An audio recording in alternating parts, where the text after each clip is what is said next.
Salut à tous pour cette nouvelle vidéo. Aujourd'hui, normalement, si je ne me trompe pas, c'est le jour 7. Oui. On est à Innsbruck. C'est une ville, c'est la plus grosse ville, la première grosse ville, on va dire, quand vous venez de la Suisse, en Autriche. Oui. On va visiter cette ville parce qu'il y a pas mal de choses à voir et aussi parce que le papa de Maëlan, oui, a été quand il était jeune. Voilà. Et du coup, on va aller voir ce qu'il a été voir et prendre, voilà. Mais du coup, voilà. Capitale du Tyrol en Autriche, Innsbruck est également connue pour son architecture impériale et moderne. La ville doit son nom à la rivière qui la traverse, l'Inn. Véritable destination pour les sports d'hiver, la municipalité a d'ailleurs accueilli à 2 reprises les Jeux Olympiques d'hiver en 1964 et en 1976.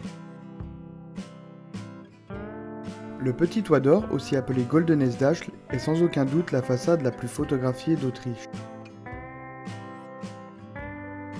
Son nom vient de son toit qui est composé de 2657 bardeaux de cuivre doré à l'or fin. Les reliefs représentent les blasons des 8 pays de l'empereur.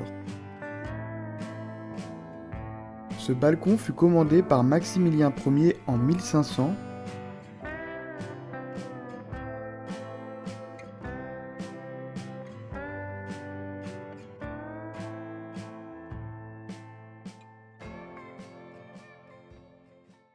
Bon, on est toujours dans Innsbruck, là je suis en train de visiter, c'est l'église impériale et le mausolée de l'empereur Maximilien Ier. On a été chacun notre tour parce que c'est pas autorisé aux chiens, mais la dame à l'accueil était sympa, j'ai pu attendre au chaud pendant que Maëlan faisait sa visite, et cette fois-ci c'est à mon tour de la faire. Un spectacle de son et lumière disponible en langue française présente la vie de Maximilien Ier.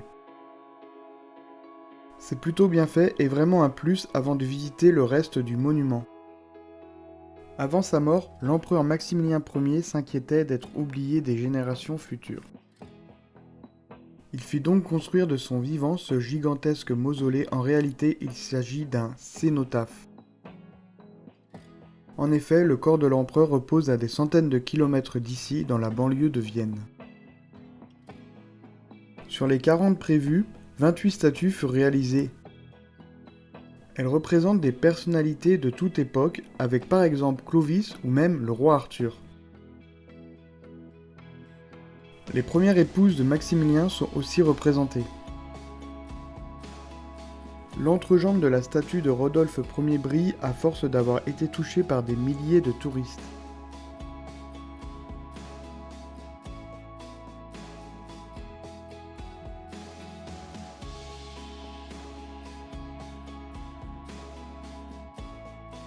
Nous avons ensuite longé le palais impérial pour rejoindre un petit parc. Cela a permis à San de se dégourdir un peu les pattes.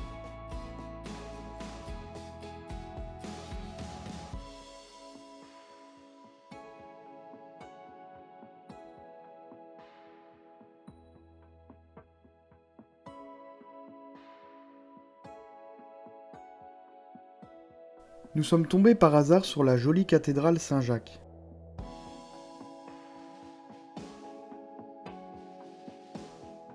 Nous avons ensuite déambulé dans la ville en admirant l'architecture des bâtiments et leurs jolies couleurs.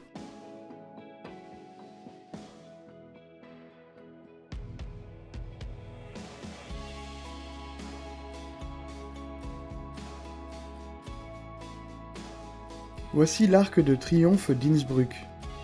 Il a été construit sur l'ordre de l'impératrice Marie-Thérèse d'Autriche à l'occasion du mariage de son fils Léopold avec l'espagnole Marie-Louise au milieu du XVIIIe siècle.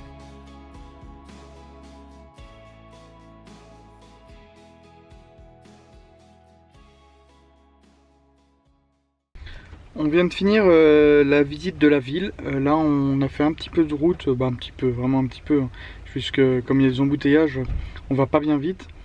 Là on est dans la périphérie en fait de Innsbruck et on va aller voir une basilique. Maëlan est en train de visiter du coup l'intérieur et moi là j'attends dans le camion, je suis sur le parking. Donc là voilà, je suis à l'intérieur du boxeur et voilà, elle est plutôt jolie.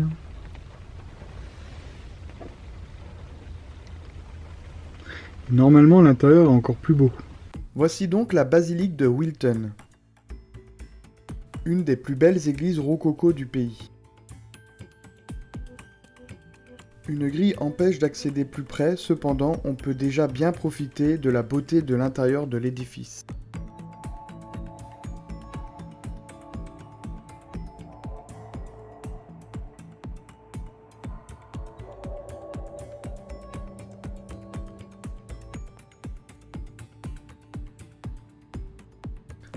Nous nous sommes rendus ensuite au tremplin de saut à ski qu'on voyait depuis la ville.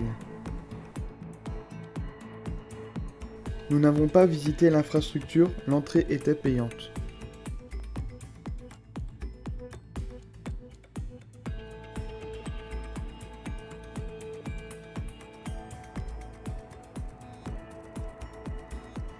Enfin, pour terminer la journée, nous nous sommes rendus au château d'Ambras.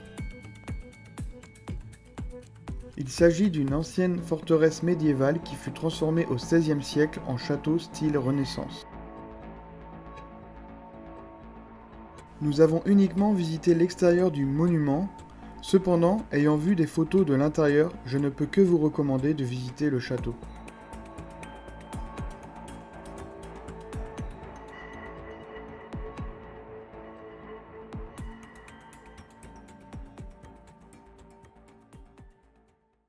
On vient tout juste de finir de visiter la ville d'Innsbruck. Là c'était le château en dernier. On est bien fatigué parce que ça va faire presque 7 heures qu'on visite la ville. Est-ce que tu as quelque chose à dire sur la ville, Maëlan? C'est bien. Moi j'ai bien aimé parce qu'on a fait tous les trucs principaux, entre guillemets, tous les trucs à voir. Voilà, moi j'étais bien contente d'aller voir les petites maisons qui sont colorées et anciennes. Et puis voilà. Le mausolée c'était sympa, Mm. avec les statues, tout ça, franchement c'est surprenant. Et puis après, oui, on a fait les sites classiques. On a réussi à faire tout ce qu'on s'était donné de faire. Après, t'es obligé de sélectionner quand même, hein, on reste qu'une journée. Mais en tout cas, on est content de notre visite. Mais on est bien fatigué, c'est pour ça qu'on fait la fin de la vidéo maintenant. Parce qu'on sait toujours pas où est-ce qu'on va dormir. Normalement, on va essayer de trouver dans 1 heure de route autour de nous. Et ça sera bon pour nous. Et je pense pas qu'on aura le courage de reprendre la caméra. Donc, merci d'avoir regardé. Et puis, à la prochaine vidéo. Allez, salut!